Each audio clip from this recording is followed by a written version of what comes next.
Hey guys, it's Courtney, and I'm here with another project using the My Monthly Hero card kit, August 2018. I'm going to be using this standalone die here, and I did go ahead and cut this from a piece of Nina Solar White 80-pound cardstock. And to make my coloring a little bit easier, I'm just using Tombow Mono Multi-Glue and spreading that out with my fingers just on the main areas here, and while my fingers were a little sticky from the glue, I did go over the more intricate areas. And once this is dry, it is repositionable. So I'll just go ahead and stick this onto just any piece of cardstock or paper just to make my coloring a little bit easier. My die cut piece won't shift around as much. And we'll move on to the coloring. I'll start with the table and chairs here, just laying out my lightest color, basically just going over the entire image. And then I'll move on to my darkest color and just create some shadows. I don't have any kind of light source in mind for this. I just want to kind of differentiate between the table and the chairs itself, even though they're the same colors. I did put a few little shadows underneath the table where the table legs start, and then where the chair is touching the table, and then off to the left and the right, just to kind of give a little bit of dimension.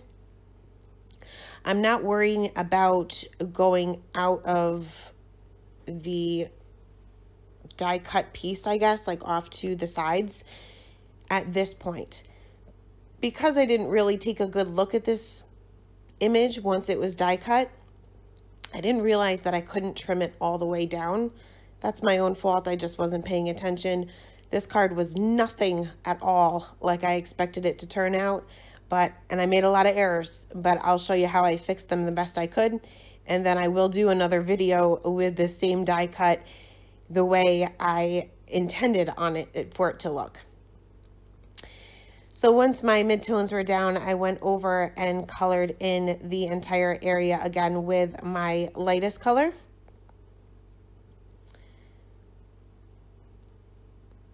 And next we'll move on to these little plants. There's a little plant that's hanging here, and there's two little plants on the side. Covered up the entire area with my lightest color, which is the G20. And then I'll go in with my darkest color just to add those darkest areas in. For this little plant that's hanging, I would assume that it was in some sort of planter, but I didn't even bother to color that in. I just added a little bit of the darker color on where the branches are kind of hanging off, and then right there in the center. Blended that out with my G46. Then I'll blend that out a little bit more with the G21, and then go back in with my lightest color and cover up that entire area.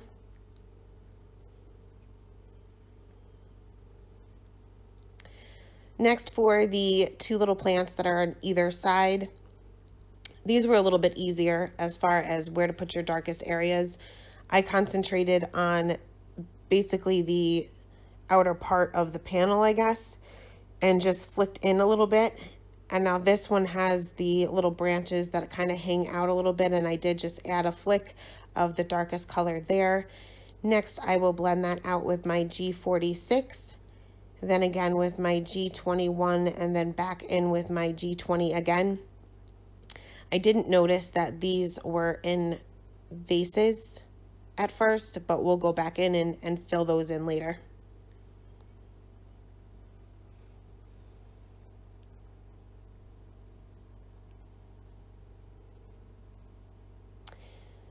Next, we will move on to the grays, and there is a coffee pot here, I guess, and I'm just taking my C5 and just going over the edges, just a line basically, then extending that line out a little bit with my C3, and then going over the entire area with my C1.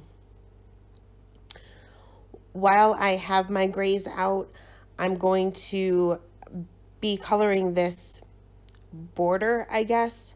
To me, I guess it would be metal. So I'm going to stick with my C markers here, but this time I'm going to bring in my C7, which is the darkest one that I'll be using. And I really don't have any rhyme or reason for putting my darkest areas where I'm putting them. I'm kind of just laying them out wherever I want. With the longer pieces, I am concentrating on either side, making sure that the middle is the lightest. But these little intricate areas, like where this sign is, I'm really just plopping down the color wherever I want. I want there to be different shades of gray there just to make sure that it does look shiny like it would be metal. But as far as shadows go, I'm not concerned with it at all. Once my C7 is down, I'll go in with my C5 and blend those areas out just a little bit. And again, no rhyme or reason for it. I stopped wherever I stopped. And last I will go in with my C3 and cover up the remaining part of that little metal frame. I am going around the leaves and the steam that's coming out of the coffee cups. I did put my darkest color there just to kind of cover up some of that green that may have bled into that area. But other than that, like I said, no reasoning. Next, for this little sign, I'll go back to using my E30 markers, coloring this the same way that I colored the little table and chairs, concentrating my darkest areas just being on either side. I must have had a little bit of glue on my fingers because there was one little spot there that wasn't covering. If you do have any kind of adhesive down, Copics won't cover that. So I just used my adhesive eraser to take that off so I was able to cover up that area.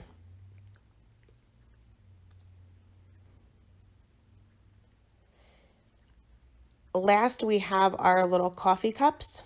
I decided to color these like a darker blue, like a navy blue.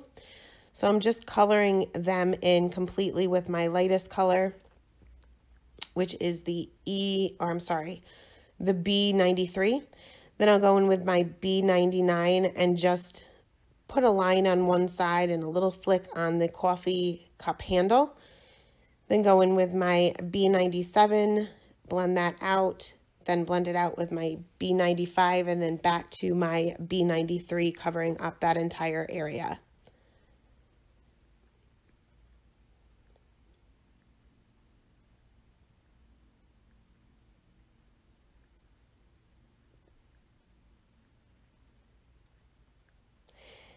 So here is where the vases are for these large plants on either side.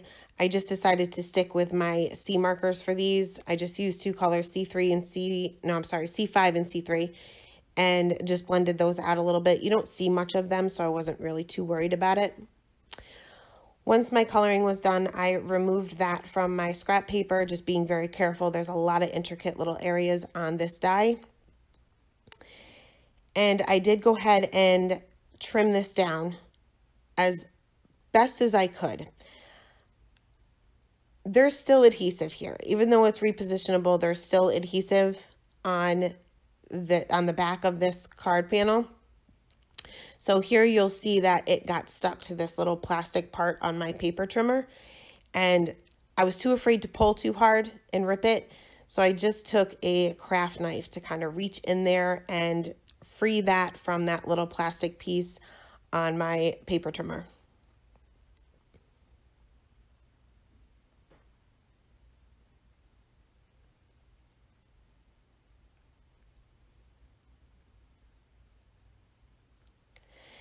Next, I took another piece of Nina Solar White, roughly the same size as this little die cut, and trimmed that down, and then realized it was going to be too hard to line this up perfectly. So being I still did have that adhesive down, I stuck that temporarily onto that panel and then trimmed off the remaining from either side. You just have to be very careful that you're not getting too close to the actual die cut piece itself, because these areas are so intricate. They need a little bit of stability, so you don't want to get too close. Next, I took that plain white panel and I'm going to do a little bit of Distress Oxide blending. I showed you squeezed lemonade, fossilized amber, and wild honey, but I did not use the squeezed lemonade. I just used the other two. Covered up the entire area with my lightest color, which is the fossilized amber. And these colors are actually pretty similar. They blend beautifully, but there's not too much of a difference between the two. But I did take the wild honey and just put that on the top part of the card, and then blended that back out with my fossilized amber to cover up the entire panel.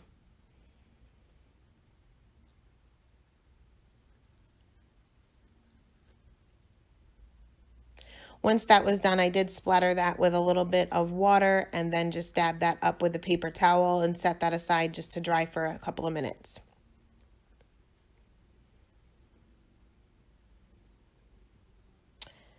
Next, I'm going back in and trying to fix this mess I created. So because I wasn't careful with my coloring, I expected to be able to trim this down. And here I'm trying to trim it down even more. I took a white gel pen. I did not take my colorless blender just because some of the colors I used were just too dark. I didn't want to push them around too much. So I took my white gel pen and just tried to clean up those areas the best I could, especially where the greens were. That seemed to be the darkest color that I had to cover up. This little steam that's coming out of the coffee, there was a little bit of gray that bled through there. You don't have a solid black outline when you're coloring die cuts, so it can be tough to kind of differentiate between one image to the next, especially when you have a die cut like this. So if you do go beyond, color beyond where you're supposed to, just go in with your white gel pen. That's usually your best bet to cover that up.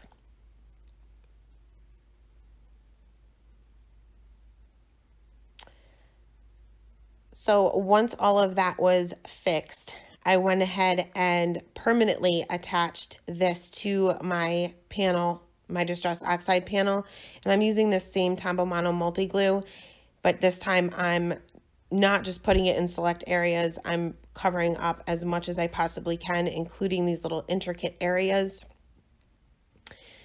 Not spreading this around. This does dry fairly quickly, but it does give you just a couple of seconds of wiggle room in case you put this down on the wrong spot. I didn't want to flip this over, so I ended up adhering my Distress Oxide panel onto it face down.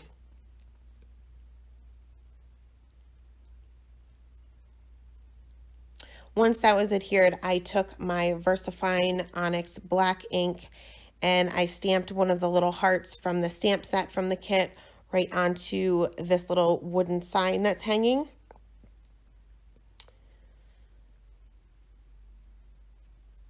And I also stamped my sentiment right there in the center of the opening of this little cafe front.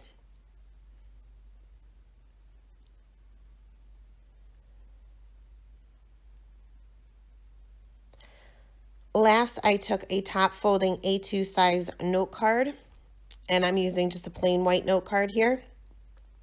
And I'm going to be using some fun foam to attach my panel to my card base.